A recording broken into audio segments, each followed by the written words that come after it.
8 дугаар сарын 17-ноос 28-ны хооронд зохион байгуулах талуудын 17 дугаар бах хурал дээр Тэрбумод үндэсний хөдөлгөөний павильонд хөтөлбөртэй арга хэмжээнүүдийг ойн газраас зохион байгуулж байгаа.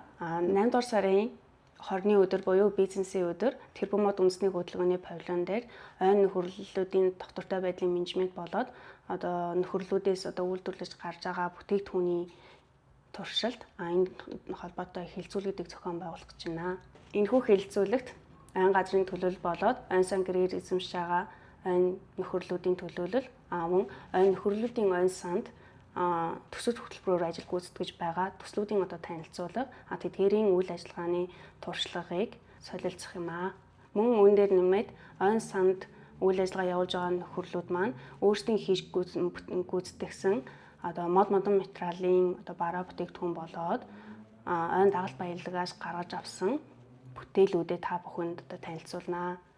Та бүхэн хүрэлцэн ирж оролцоорой.